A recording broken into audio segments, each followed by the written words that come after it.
Hey guys, tonight we wander into a land that feels endless, where the horizon stretches so far it almost forgets you exist.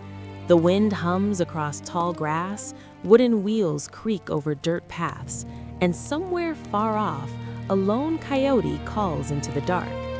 You're standing on the edge of the 19th century American frontier, wide, quiet, and just a little too empty for comfort. It's the kind of place where you could travel for days without seeing another soul, which, now that you think about it, might not be a good thing. Because out here, if something goes wrong, well, let's just say you probably won't survive this. So before you get comfortable, take a moment to like the video and subscribe, but only if you genuinely enjoy what I do here. And hey, drop your location and local time in the comments. I always love seeing where in the world you're listening from while we drift through these late-night stories together. Now, dim the lights, maybe turn on a fan for that soft background hum, and let's ease into tonight's journey together. You step forward, boots pressing into dry earth, and the first thing you notice is how quiet everything feels. Not peaceful quiet. No, this is the kind of silence that presses in on your ears, like the land itself is holding its breath. There are no streetlights here, no distant hum of traffic, no comforting glow of a neighbor's window, just darkness stretching mile after mile. This is the American frontier in the early 1800s, a place where opportunity and danger walk side by side like uneasy companions. People come here chasing dreams, land, freedom, a fresh start.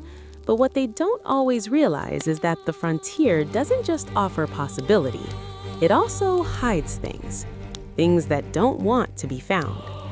You start walking along a narrow dirt trail, the kind carved out by wagons and worn boots. Every so often, you pass the faint outline of a homestead, a small wooden cabin, maybe a flickering lantern glowing faintly through a window. But most of the time, there's nothing, just empty land. And that's the first thing you understand out here. Distance is everything. In cities back east, if something goes wrong, you shout. Someone hears you. Help comes, eventually. But here? Out here, you could scream until your voice gives out, and the only thing answering you would be the wind. It's not just isolation, it's vulnerability. Historically, this period of westward expansion, especially after the early 1800s, saw thousands of settlers moving across vast territories with very little protection. Law enforcement, where it existed at all, was spread thin. Some areas had no formal legal system whatsoever. You're essentially on your own, relying on strangers you meet along the way, and hoping they're the kind ones. But hope, as you're about to learn, isn't always enough. You keep moving, your footsteps steady, your eyes scanning the horizon. The land shifts subtly as you go, tall grass giving way to patches of forest, then back again. The sky above you is huge, almost overwhelming, painted in deep blues and fading golds as the sun slowly dips lower. There's something oddly beautiful about it, the kind of beauty that makes you forget, just for a moment, that anything could be wrong. And that's exactly how it gets you. Because the frontier doesn't look dangerous, not at first. There are no warning signs, no obvious threats lurking in plain sight. Danger here is quieter. It hides behind smiles, behind handshakes, behind the simple offer of a warm meal and a place to rest. You pass an abandoned wagon on the side of the trail. One wheel is broken, tilted at an awkward angle. The wood looks weathered, like it's been sitting there for a while. You pause, glancing around. No horses, no people, no signs of struggle. Just gone. It's a small detail, easy to overlook, but it plants a seed in your mind. Because wagons don't just get left behind like this, not without a reason. You move on, a little faster now. There's an odd detail historians sometimes mention about the frontier, something that doesn't always make it into textbooks. Travelers would occasionally vanish without a trace, their absence explained away by harsh conditions, animal attacks, or simple bad luck. And while those explanations were often true, not all disappearances were accidents. Scholars still argue whether the frontier created violent individuals or simply gave them the perfect environment to operate unnoticed. After all, when there are no records, no witnesses, and no real system of accountability, it becomes very easy for terrible things to happen, quietly. You feel that thought settle in as the light continues to fade. The trail ahead grows dim, the edges blurring into shadow. You realize you'll need to find shelter soon. Traveling at night out here isn't just difficult, it's dangerous. Not because of anything specific you can point to, but because of everything you can't see. Up ahead, you spot it, a faint glow in the distance. A cabin, maybe, or a small inn. Relief washes over you almost instantly. A place to rest, to eat, to be around other people. It's exactly what you need. But as you walk closer, something feels off. It's subtle, almost nothing. The kind of feeling you might ignore if you weren't paying attention. The glow doesn't flicker like a normal lantern. The building itself seems too still, too quiet. No voices, no movement, no sign of life beyond that single light. And yet, out here, you don't have many options. That's the second thing you learn about the frontier. Sometimes you don't get to choose safety. You only get to choose what feels like the least dangerous option. You slow your steps, approaching carefully. The structure comes into view, a modest wooden building, simple but sturdy. There's a door, slightly ajar, and a window with that faint, steady glow behind it. You hesitate, because somewhere deep down, a small voice is telling you to turn around. But exhaustion is louder. You step closer, and as your hand reaches for the door, you realize something that would have been obvious back home, but feels chilling out here. You have no idea who or what might be waiting on the other side. You push the door open just a little, enough for it to creak softly on its hinges. The sound feels louder than it should, echoing into the stillness like you've just announced your presence to the entire frontier. For a moment, nothing happens. No footsteps, no voices calling out. Just that same heavy silence, now somehow thicker. You lean in, peering through the narrow gap. Inside, the light comes from a single oil lamp sitting on a rough wooden table. Its glow is steady, too steady almost, as if the flame itself refuses to flicker. The room is simple. A few chairs, a long table, a counter at the back. Everything looks ordinary, maybe even a little too neat. You step inside. The air smells faintly of wood smoke and something else, something harder to place. Not unpleasant, just unfamiliar. You close the door behind you, the latch clicking into place with a finality that makes your shoulders tighten ever so slightly. Still no one. You clear your throat, the sound awkward in the quiet. Hello? Your voice doesn't travel far. It just kind of settles. Then from somewhere deeper in the building, you hear it. Soft footsteps, slow, measured, approaching. Relief washes over you again, but it's thinner this time, like it's trying to convince you everything is fine rather than actually feeling that way. A figure appears in the doorway behind the counter. A man, middle-aged, with a calm expression that doesn't quite reach his eyes. He looks at you for a second longer than necessary, as if taking inventory. "Evenin'," he says. His voice is smooth, practiced, the kind of tone that's meant to put you at ease. You nod, offering a tired smile. Looking for a place to rest. He studies you again, your clothes, your boots, the dust on your sleeves. Then he nods slowly. You've come a long way. It's not a question. You feel it then, that subtle shift. Not danger exactly, just awareness. The realization that out here, every interaction carries a weight it wouldn't back home. People notice things, small things. "Long enough," you reply. He gestures toward the table. "Sit, you can eat." Simple, direct, generous. And yet, as you sit down, you can't quite shake the feeling that you've stepped into something you don't fully understand. This is the rhythm of the frontier. Long stretches of nothing, broken up by moments like this. Brief connections with strangers who could be friends, or something else entirely.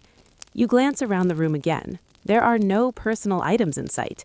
no coats hanging by the door, no extra boots by the wall. It's as if the place exists only in this moment, only for you. An odd detail historians often point out is how temporary everything felt out here. Buildings went up quickly, sometimes just as quickly abandoned. People moved on, disappeared, started over. Records were sparse, stories even more so, which means if something happened inside a place like this, it might never be written down. The man sets a bowl in front of you. The food is simple, stew by the look of it, but warm. You didn't realize how hungry you were until now. Not many travelers these days, he says, watching you. You take a bite, nodding. Road's quiet. He smiles faintly. Quiet can be good. You're not sure if you agree. Outside, the wind picks up slightly, brushing against the walls with a soft, whispering sound. It almost sounds like voices, just on the edge of hearing. You tell yourself it's nothing, just the wind doing what wind does. Still, you eat a little faster. The man leans against the counter, arms crossed, his gaze steady, not aggressive, not friendly either, just present. You realize something then. Out here, there are no casual encounters. Every meeting means something, even if you don't know yet. You think about the road behind you, the empty miles, the abandoned wagon. It didn't feel real at the time, just another strange detail in a strange place. But sitting here now, it starts to connect in a way you don't like, because roads like these don't just go empty on their own. There's a historical truth woven into all of this, one that rarely gets the spotlight. In the early 19th century, particularly in frontier regions, travel routes were lifelines, but also blind spots. With no centralized tracking and limited communication between settlements, people could vanish between 2 points without raising immediate alarm. Days, weeks, sometimes months would pass before anyone even noticed they were gone. And by then, well, the trail was usually cold.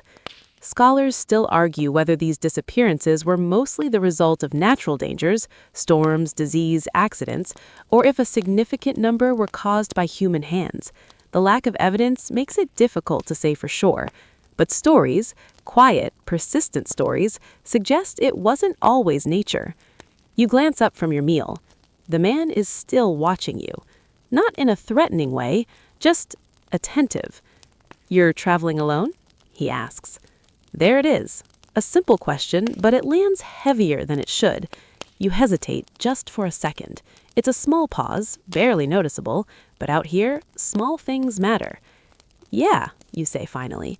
He nods, as if confirming something to himself. Safer that way sometimes. That's not the answer you expected. You let that sit for a moment, your spoon hovering over the bowl. Safer? Alone? It doesn't make sense, or maybe it does, just not in a way you want to think about. You remember something you heard once, an odd little detail passed around by travelers. Some said that on the frontier, the most dangerous thing wasn't the wilderness. It was the people who learned to use it. The man pushes himself off the counter and walks toward the back room again. "You can sleep here tonight," he says over his shoulder. "No charge?" You blink, surprised. "No charge?" He pauses in the doorway, glancing back at you. "Just passing kindness along." The words sound right. They should feel comforting, but they don't. Because out here, kindness isn't always free. You finish your meal in silence, the room feeling smaller somehow, even though nothing has changed. The lamp's glow casts long shadows along the walls, stretching and shifting as if they're alive. You stand slowly, unsure of what to do next. Follow him? Stay here? Leave? Leaving would mean stepping back into the dark, into the endless stretch of unknown. Staying means trusting someone you met 5 minutes ago. Again, the frontier gives you choices that don't feel like choices. You hear movement from the back room, a door opening, then closing. You take a deep breath, and for the first time since you arrived, you realize something with absolute clarity. Out here, danger doesn't always announce itself. Sometimes it invites you in, offers you a meal, and waits patiently for you to let your guard down. You glance at the door behind you, the one you came through. It suddenly feels much further away than it did before. And as the wind outside continues its soft, whispering song, you can't help but wonder how many travelers sat where you're sitting now, thinking the exact same thing. You stand there for a moment longer, caught between the door behind you and the unseen space ahead. The quiet stretches, heavy and patient, like it knows you'll make a choice eventually. You always do. And slowly, almost without deciding, you turn away from the door. Because that's the thing about long journeys. You get tired of questioning every step. Eventually, you just continue. You move toward the back room, your footsteps softer now, as if the floor itself might be listening. The hallway is narrow, the air cooler. Somewhere, wood creaks, not sharply, just enough to remind you that everything here is old, worn, and holding together out of habit more than strength. The man is gone from sight, but the feeling of being observed hasn't left. You reach a small doorway and pause. Inside, there's a simple sleeping space. A bed, a chair, nothing else. No window, just 4 wooden walls and a ceiling that seems a little too low. It's not unusual. Frontier lodging is rarely comfortable. But something about this room feels contained. You step inside anyway, because what's the alternative? You sit on the edge of the bed, testing it. It creaks slightly under your weight. The sound lingers a second longer than it should, echoing faintly into the hallway behind you. And that's when it hits you. Not fear, not exactly, but awareness sharpened to a fine edge. You are completely alone here, or at least you hope you are. You lean back, staring at the ceiling. It's quiet again, too quiet. Your mind starts to wander, filling the silence with thoughts you didn't invite. And as you lie there, something shifts, not in the room, but in the story you're stepping into. Because this isn't just about one cabin or one stranger or one uneasy night. This is about a pattern. You close your eyes and the scene around you begins to blur, replaced by another stretch of land, another road, another time, but the same kind of silence pressing in from all sides. You're still on the frontier, but now you're not alone. 2 figures move through the wilderness with you, though you don't see them yet. You feel them first, like a disturbance in the rhythm of the land itself. Something off, something wrong. The late 1700s into the early 1800s was a chaotic time across parts of the American frontier, especially in regions like Kentucky and Tennessee. The aftermath of conflict, including the American Revolution, left areas unstable. Law was inconsistent at best, non-existent at worst. It created pockets of land where people could disappear, not just accidentally, but deliberately. And in that kind of environment, certain individuals didn't just survive, they thrived. You begin walking again, though this time it feels less like your choice and more like you're being carried along by the story itself. The land around you is rougher now, thicker trees, uneven ground, shadows that seem to linger longer than they should. Somewhere ahead, there's movement. 2 men. You don't see their faces clearly at first, just outlines against the dim light, but you can tell immediately that something about them doesn't fit. Their posture is relaxed in a way that feels wrong for this place, too casual, too comfortable, as if the danger everyone else fears doesn't apply to them. These are the Harpe Brothers, though brothers might not even be entirely accurate. Often called America's first known serial killers, they moved through the frontier leaving behind a trail of violence that didn't follow any clear pattern. And that's what made them so unsettling. Most crimes, even out here, have reasons: robbery, revenge, survival. But the Harpes, their actions often seemed unnecessary. You slow your pace, instinctively keeping your distance. One of them, larger, heavier, laughs at something the other says. The sound carries through the trees, low and rough. Not the kind of laughter that invites you in, the kind that makes you want to go the other way. The other figure is leaner, quieter, his movements sharper. He glances around occasionally, but not like someone who's afraid of being watched, more like someone checking if there's anything worth noticing. An odd detail that historians sometimes highlight is that the Harpe brothers reportedly traveled with a small group, including women and children. It gave them an appearance of normalcy, of family life, which made it easier to approach unsuspecting travelers. Think about that for a second. Out here, where everyone is looking for connection, for familiarity, what's more disarming than a family? You feel that thought settle uncomfortably as the figures move further along the trail. You follow at a distance, not because you want to, but because something in the story is pulling you forward. The trees thin out slightly, revealing a narrow path where the ground is softer, marked by recent tracks. Signs of others. Travelers. The larger man stops suddenly. The shift is instant. One moment relaxed, the next completely still. The other man notices too. They exchange a look. No words, just understanding. Your chest tightens, because now you understand something as well. This isn't random wandering. This is hunting. The historical record tells us that the Harpe brothers were active in the late 18th century, committing a series of murders across frontier regions. Their victims ranged from travelers to settlers, sometimes for gain, sometimes for reasons that remain unclear. Their unpredictability became part of their legend. Scholars still argue whether their actions were driven purely by cruelty or if there were psychological factors at play that we simply don't fully understand today. Without detailed records, much of their story exists in fragments, reports, rumors, and retellings that blur the line between fact and folklore. But one thing remains consistent. Where they went, people didn't come back. You watch them step off the path, disappearing briefly into the trees. The forest seems to swallow them whole, as if it's used to this, as if it knows how to hide things. You hesitate. Every instinct tells you to turn around, to go back to the safety, however uncertain, of that small room you left behind. But the story doesn't let you.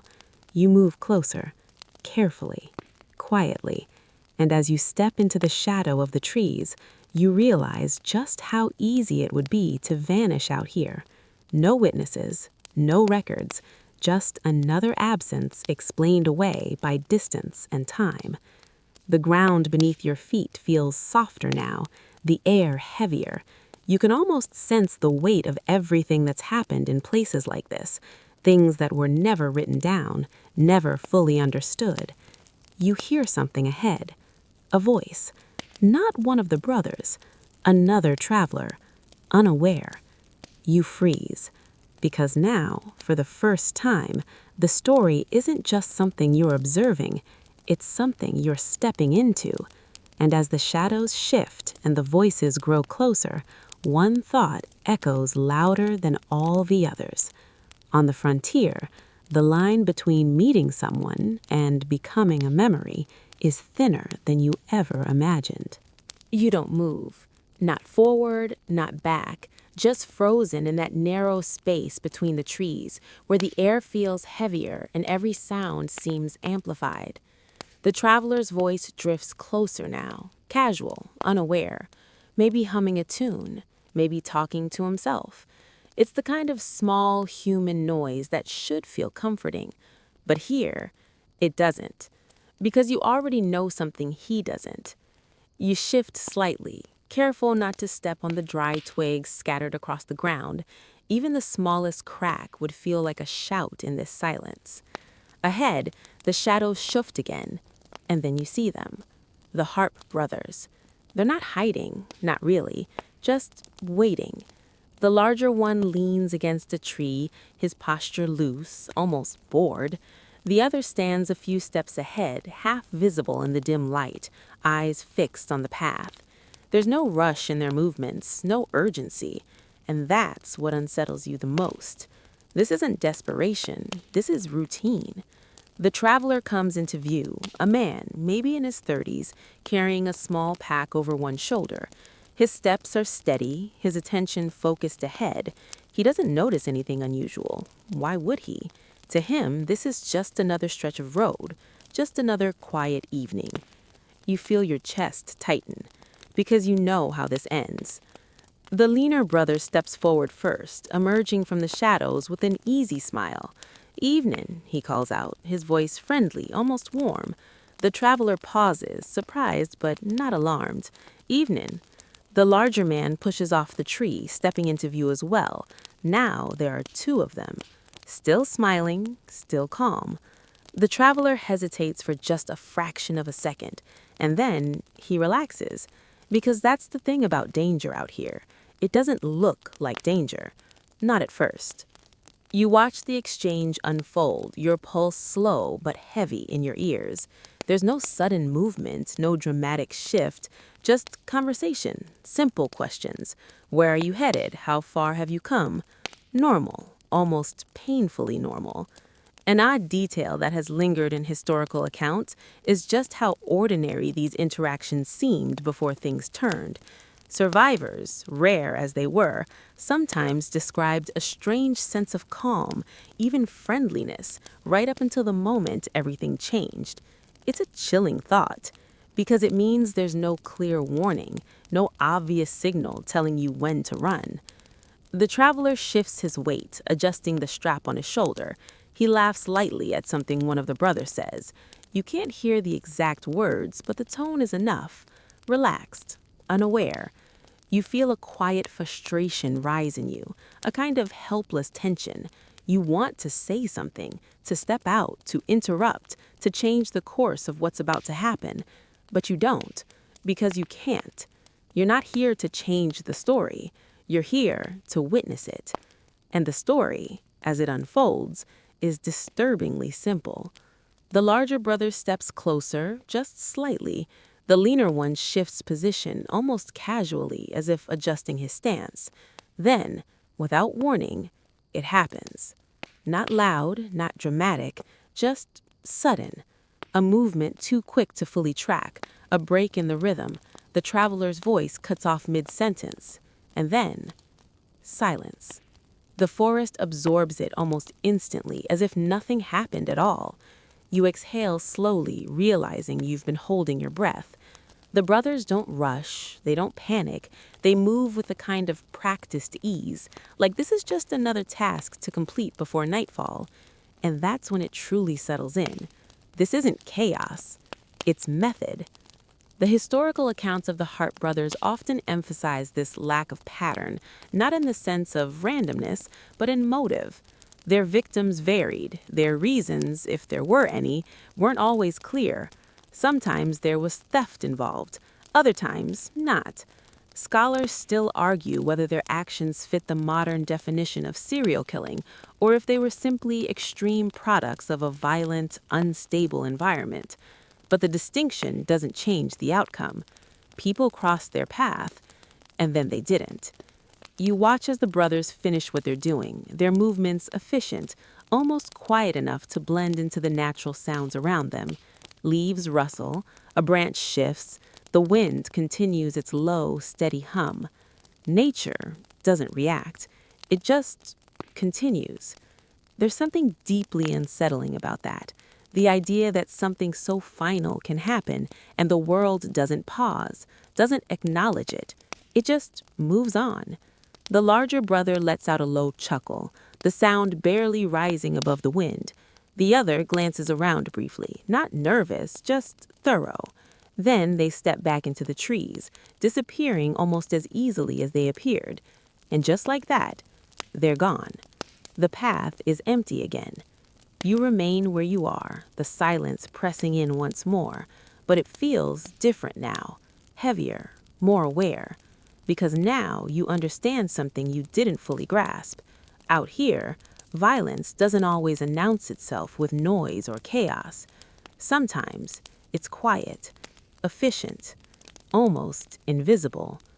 You step forward slowly, your boots sinking slightly into the softer earth of the path. The spot where the traveler stood just moments ago looks unchanged, no clear indication of what happened, just a stretch of road like any other. And that's what makes it so dangerous. Because if you had come along a few minutes later, you wouldn't have known. You would have kept walking, maybe even crossed paths with the same two men, exchanging the same polite greetings. The thought lingers as you move past the spot, your gaze fixed ahead. There's a subtle shift in how you carry yourself now. Your steps are quieter, your awareness sharper. Every sound, every movement feels significant. This is how fear works on the frontier. Not loud and overwhelming, but quiet, persistent. It changes the way you move, the way you think, the way you trust. You glance back once, just for a second. The path behind you is empty. Of course it is. Out here, stories don't leave behind clear endings, just absences. And as you turn forward again, continuing along that same narrow trail, one thought settles in, steady and unavoidable. Sometimes, the most dangerous thing isn't the violence itself, it's how easily it disappears. You keep walking, not because you feel safe, far from it, but because standing still out here somehow feels worse. The path stretches ahead, pale and narrow under the fading light, as if it's gently insisting that you follow it.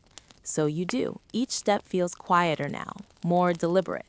You've learned something back there, even if you wish you hadn't. The frontier isn't just empty land, it's a place where things happen and then vanish. No witnesses, no records, just silence, closing in like nothing ever occurred. The trees begin to thin again, giving way to a wider clearing. The sky above is darker now, deep shades of blue sliding slowly into black.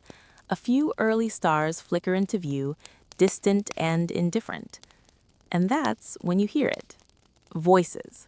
Not one or two, several. You slow immediately, your body reacting before your mind fully catches up. The sound is faint, carried on the wind, but unmistakable. People. A group of them. You hesitate. A group should mean safety, right?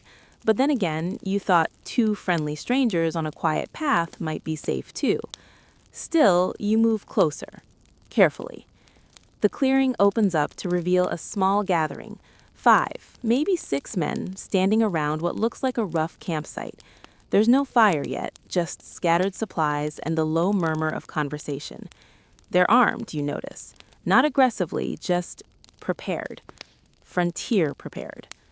One of them spots you first. "Hey," he calls out, not unfriendly but alert. Every head turns. For a brief moment, you feel exposed, like you've stepped into a spotlight you didn't ask for. But then one of the men nods, his expression easing slightly. "Traveler?" he asks. You nod. "Yeah." There's a pause, just a second, but it carries weight. Then he gestures toward the group. "Come on in. Safer together out here." You step forward, joining them at the edge of the clearing. The tension doesn't disappear, but it shifts, less sharp, more shared. These people understand something you now do too. Out here, you don't assume safety. You negotiate it. The men exchange glances, subtle but meaningful. One of them, older, with a weathered face and steady eyes, studies you for a moment longer than the others. "You come from the North Road?" he asks. You think back. The path, the trees, the place where... "Yeah," you say slowly. The group goes quiet. It's not dramatic. No one gasps or steps back, just stillness. The older man nods once, like he expected that answer. Then you've been near them. You don't ask who them is. You already know. A strange, almost uneasy calm settles over the group as they begin preparing a fire. One man gathers wood, another checks supplies. The routine feels practiced, like they've done this many times before. And maybe they have. Because this quiet coordination, this shared awareness, is how people survive out here. An interesting historical fact is that in many frontier regions, formal law enforcement was so limited that communities often took matters into their own hands. Vigilante groups, posses, and informal patrols weren't just common, they were necessary. Without them, there was no real system to respond to threats that moved quickly and disappeared even faster. You watch as the fire is lit, the small flame growing steadily, pushing back the darkness just enough to create a fragile sense of safety. One of the men sits across from you, leaning forward slightly. "You see anything?" he asks. The question hangs in the air. You consider your answer. What did you see? Two men, a conversation, a moment that ended too quickly.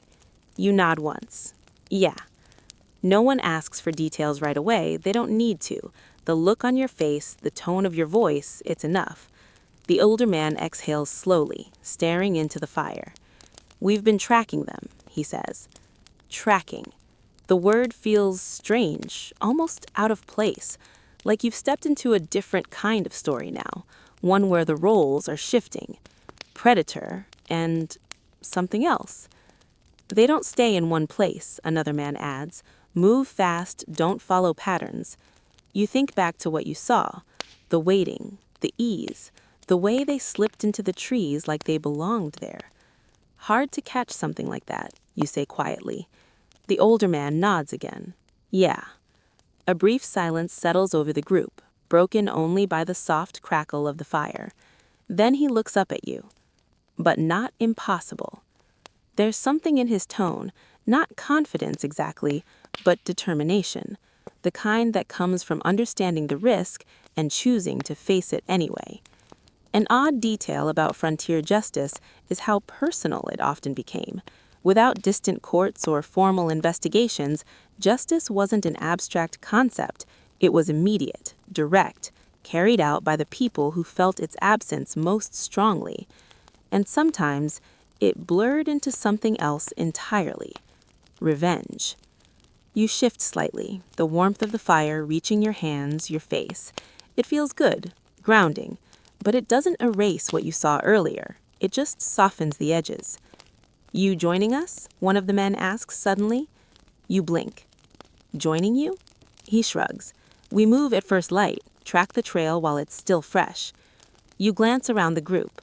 Their expressions are calm, focused, not reckless, not eager, just resolved.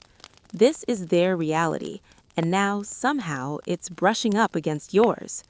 Scholars still argue whether these vigilante pursuits were effective in bringing justice or if they sometimes escalated violence further. Without structured oversight, outcomes varied. Some groups succeeded, others didn't. You watch as the fire is lit, the small flame growing steadily, pushing back the darkness just enough to create a fragile sense of safety. You look back at the fire, watching the flames shift and dance, watching them shift and dance across the clearing. Joining them means stepping deeper into this world, into the kind of danger you can't walk away from easily. Not joining them means continuing alone, back into the endless stretch of uncertainty you've already tasted. Again, the frontier offers you a choice that doesn't feel like a choice. You exhale slowly. The night around you deepens, the stars above multiplying, the world growing quieter in that same heavy, watchful way.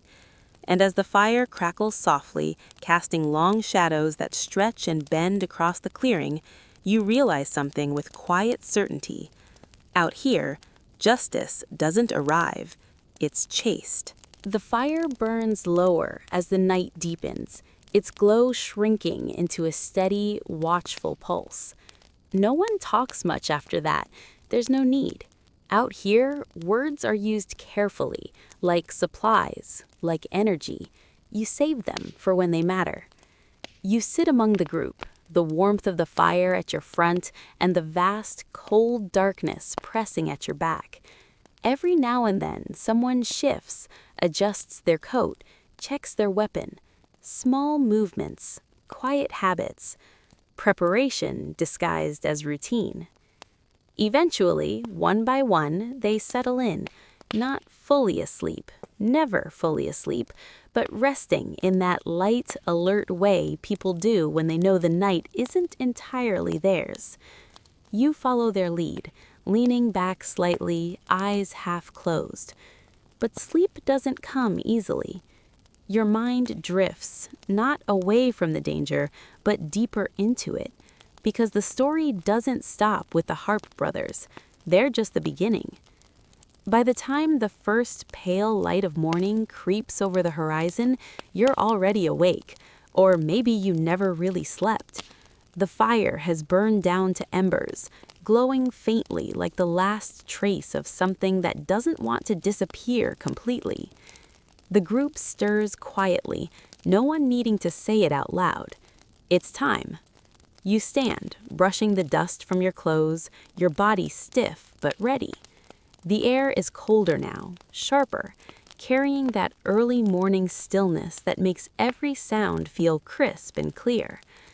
One of the men kneels near the edge of the clearing, studying the ground. "Tracks are still good," he mutters. The others gather around, their focus immediate. This is where the quiet watchfulness of the night turns into something more active, more deliberate. Tracking.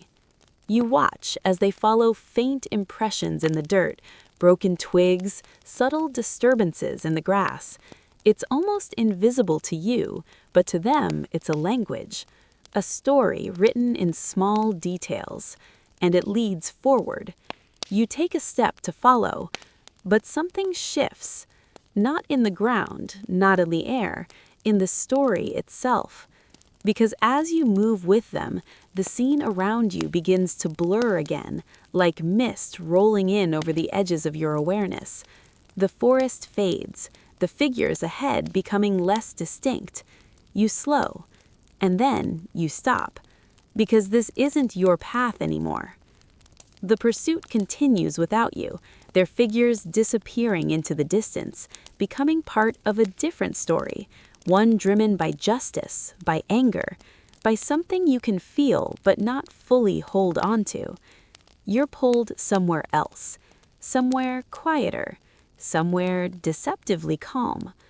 The land reshapes itself around you. The dense trees give way to open prairie once more, the horizon wide and stretching, the sky vast and pale. The sense of movement fades, replaced by stillness, a different kind of stillness than before, less tense, more inviting. And there in the distance, you see it, a modest structure sitting just off a well-worn trail, not isolated like the cabin from before, but not crowded either. It looks normal, welcoming even, a small inn. You walk toward it slowly, your steps measured, your mind still carrying the echoes of what you've seen. But this place feels different. There's no immediate unease, no sharp edge of danger pressing against your senses, just quiet. The building comes into clearer view as you approach. Wooden walls, simple construction, a roof that's seen a few seasons but still holds strong. There's a sign out front, faded but readable. A place for travelers. And unlike before, this time there are signs of life. A wagon parked nearby, fresh tracks in the dirt, the faint sound of voices drifting from inside. Normal life. You pause at the edge of the property, taking it in. Because now you know better. You know that appearances out here don't always mean what they seem. Still, this doesn't feel like the same kind of place.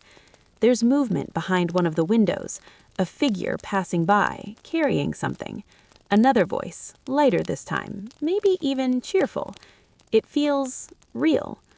Historically, establishments like this were common along frontier routes, especially in areas like Kansas during the mid-19th century. Small inns, general stores, and family-run stops provided food, rest, and supplies to travelers moving through vast, often unforgiving terrain. They were essential, and they relied on trust. You step closer, your boots crunching softly against the ground. The door stands closed, but not tightly, just enough to keep the wind out. You reach it, your hand hovering for a moment before pushing it open. Inside, the atmosphere is completely different from the cabin you left behind. Warmer, livelier. There's a table with a few travelers sitting around it, talking quietly. A woman stands behind a counter, arranging items with practiced ease. Somewhere in the back, you hear another voice, deeper, steady. A family. That's your first thought, and it fits, because everything about this place feels coordinated, natural, the kind of environment where roles are clear, where everyone knows what they're doing. The woman looks up as you enter, offering a small, polite smile. "Welcome," she says. Simple, uncomplicated. You nod, stepping inside fully. "Need a room?" she asks. You hesitate for just a fraction of a second, because something in the back of your mind, quiet, persistent, reminds you of what you've already learned. But the room around you doesn't match that feeling. It's too normal, too safe. You glance at the other travelers. They seem relaxed, engaged in their own conversations.